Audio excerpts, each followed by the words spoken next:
تقریباً ہماری اردو زبان میں 10 تراجم ہو چکے تھے۔ قبلہ صاحب کا ترجمہ جو ہے ماشاءاللہ آج سے اس طرح سمجھ لیں تقریباً ایک دفعہ بلند آواز سے محمد وعلی محمد کی حضرت کو درود بھیجیں۔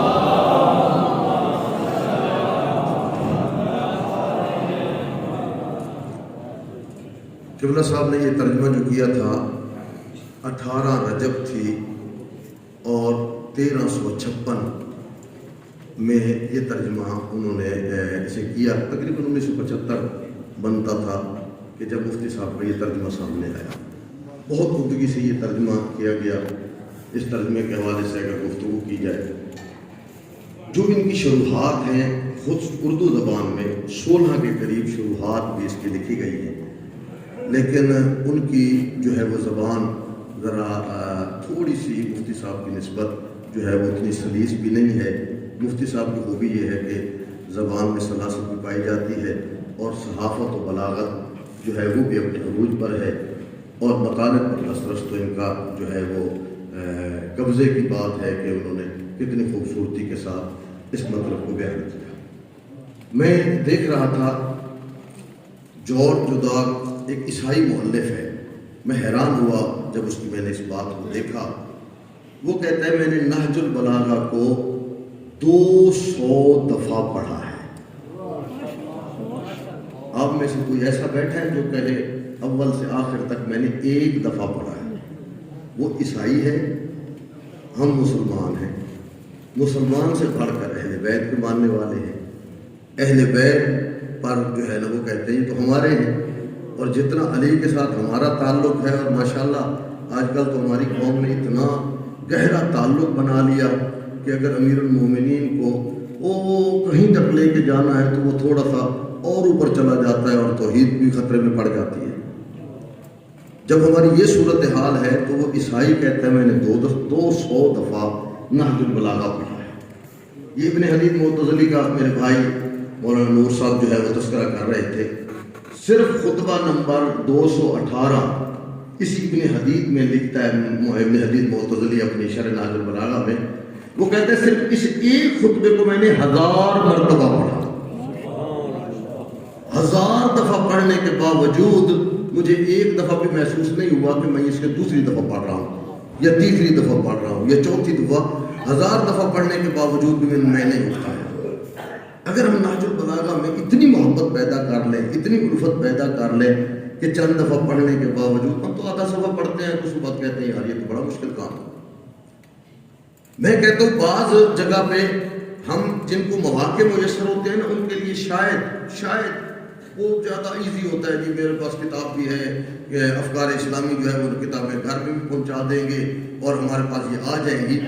بعض جگہ بڑی دقت ہوتی ہے، ہمارے پاس مواقع ہے۔ میں ہمارے بھائی تھے قبلہ قاضی مرتضیٰ صاحب، اللہ انہیں بری کے رحمت کرے، 2012 میں ہم مل کے گئے حج پر، تو جدہ کے کچھ مومنین آئے، انہوں نے ریکویسٹ کی جی آپ ہمارے ساتھ آئیں۔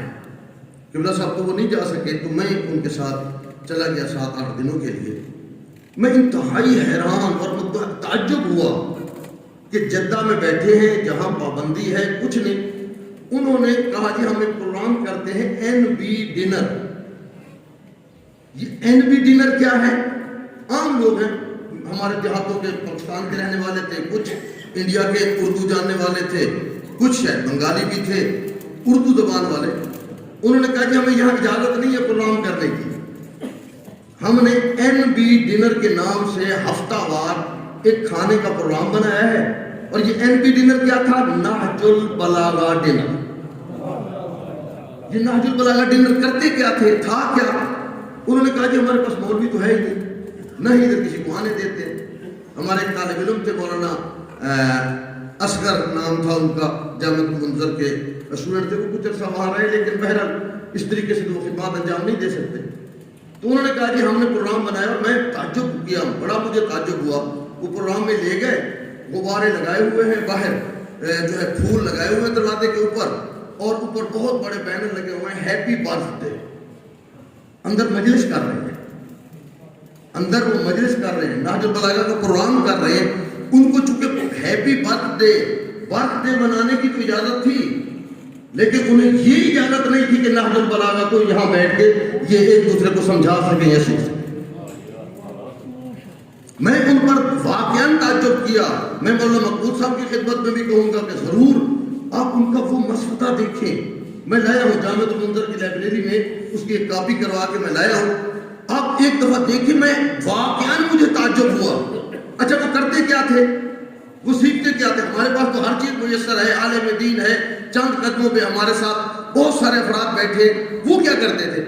انہوں نے کہا جی مولوی صاحب تو ہمارے پاس ہے نہیں، عربی ہمیں پڑھنی نہیں آتی، تو اب ہم کیا کرتے ہیں؟ مفتی صاحب والا ترجمہ رکھا ہوا ہے، 10 آدمی 15 آدمی بیٹھے ہوئے ہیں، ایک آدمی اس ترجمے کے جو چند حصہ انہوں نے پڑھنا ہوتا تھا اس کی اردو میں قرات کرتا، پڑھتا اسے، جب وہ اردو میں اس کو پڑھ لیتا، اب اس کے بعد ہوتا جی آپ بتائیں گے آپ اس سے کیا سمجھیں، آپ بتائیں گے آپ اس سے کیا سمجھیں، آپ بتائیں آپ اس سے کیا سمجھیں، تو ہر کوئی نہ کوئی مختلف نقطہ ضرور پیش کرتا۔ ان کی خوبی یہ تھی کہ فوراً جب کوئی نیا نقطہ آتا، تکراری نہ ہوتا، اسے نوٹ کرتے، اسے لکھ لیتے، اسے لکھتے رہتے۔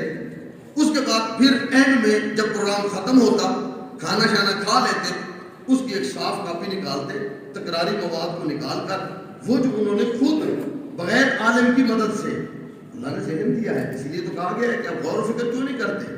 کیا آپ عقل نہیں رکھتے؟ کیا آپ میں شعور نہیں پایا جاتا؟ کیا آپ توجہ نہیں کر سکتے؟ کیا آپ وہ اسی مبنے کو مد نظر رکھ کر اس پہ غور و فکر کرتے رہے، اسے دیکھتے رہے؟